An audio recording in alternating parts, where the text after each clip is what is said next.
Shake container for 15 to 20 seconds. Boss, may ano kayo? Foam brush, ma'am. Problema lang mga tropa sa mga ganitong Okay, magandang araw ulit mga tropa. So, back to woodwork ulit tayo. After a week na pagiging busy natin sa trabaho. So, for today's vlog, magbabarnis tayo. At ito yung mga gagamitin natin. First stain, gagamit tayo ng Danish oil. So, first time ko lang gagamit nito. And then for top coat naman, gagamit tayo ng water-based na polyurethane, which is itong Hudson. So, babarnisan naman natin is itong putres. Ito yung project natin nung nakaraan. Makikita nyo, wala pa siyang barnis. Babarnisan natin siya and tignan natin kung anong kakalabasan niya. Samahan nyo muna ako for today's vlog mga tropa. Okay, let's go. So, unang first step, maghanap muna tayo ng brush foam. Dito lang sa hardware na malapit sa amin. So, tingin tayo kung meron. Boss, may ano kayo? Foam brush? Ano lang yung pwede nyong pang ano? Roller brush. Pati nga yung roll. May maliit ba nun? Roller lang. Wala daw foam brush. Wala na kasing ibang hardware dito sa amin. So ito na lang binili ko, yung roller. Koto naman daw to. Feeling ko gagana naman to. So testing na lang natin. Okay, let's go. Yun, sabi, shake daw munang maigi bago siya i-apply or gamitin. Shake muna natin. Tapos gagamit na lang din tayo ng basahan. And then after ng coat, pupunasan natin kagad siya para matanggal yung mga excess. So naliha ko na to mga tropa. Tatlong liha na yung pinagdaanan nito. 80, 180, tsaka 320 grit.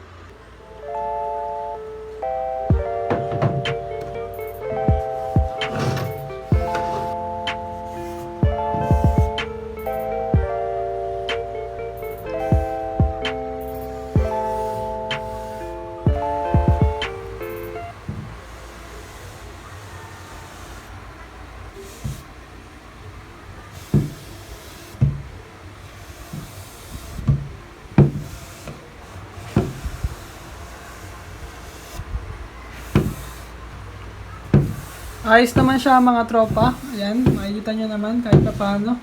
Nabigyan siya ng buhay. So, bali ang kulay pala nitong Danish oil natin. Ayan. Medium walnut. Ayan, mukha namang tama naman yung kinalabasan niya kahit pa paano. So, ito yung natural na color niya. And then, ito na. After siyang ma-stain. So, anong masasabi nyo? Sa akin okay naman, lumitaw yung grain niya kahit papano. Nalagyan siya ng kulay. At the same time, lumitaw pa rin yung grain niya. So ayan. Kita niyo yung mga grain, mga tropa.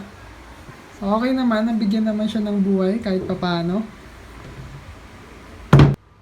Yon, sabi ko nga kanina, first time ko lang gumamit nitong Danish oil. Pero worth it naman siyang itry. Medyo may kamahalan lang kasi yung pinakamaliit niya na galon, nasa 400 ml something, is nasa 1,200 plus na siya. Pero para sa akin, okay naman yung naging result niya.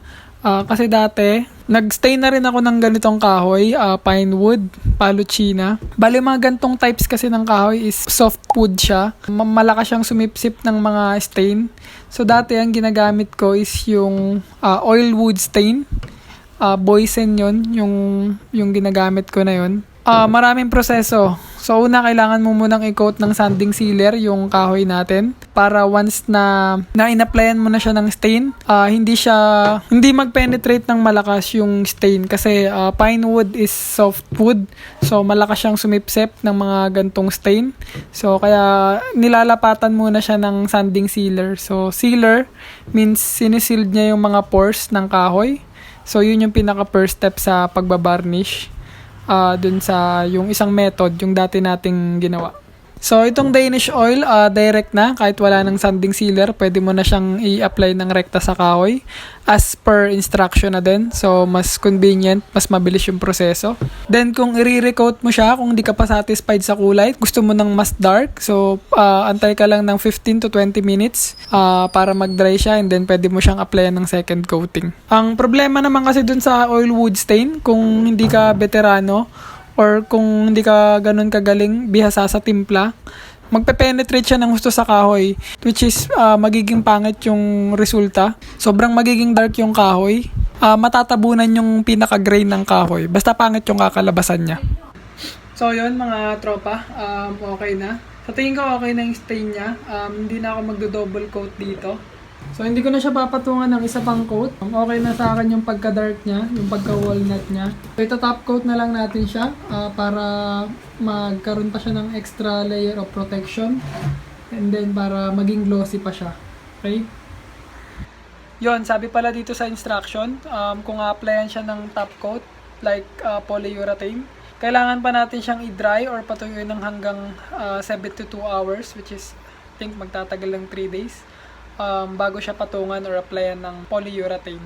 Sayang, naka-ready na sana tayo sa final steps mga tropa, pero okay lang yan, at least nakita nyo na yung naging itsura niya from yung natural color, and then nung na-stain siya nitong Danish oil. Medyo may kamahalan nga lang to mga tropa, itong Danish oil. So I believe nasa 1 plus to, 1,000 plus yung ganito lang kalaki.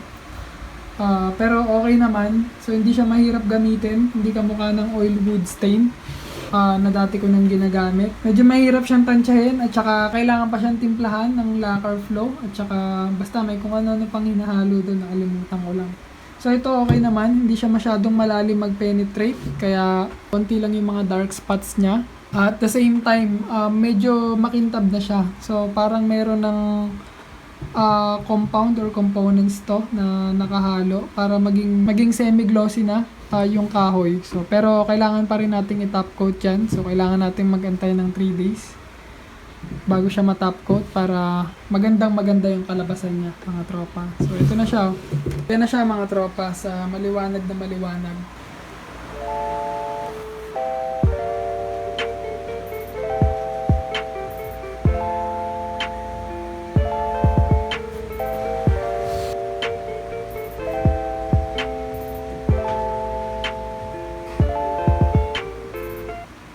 Yun, hanggang dito na lang mga tropa. I hope kahit papano may nakuha kayong konting ideya or learning sa video natin ngayon. Kung may nais kayong mga i-comment or i-share na knowledge about woodworking, feel free to engage on our comment section below. So comment lang kayo mga tropa.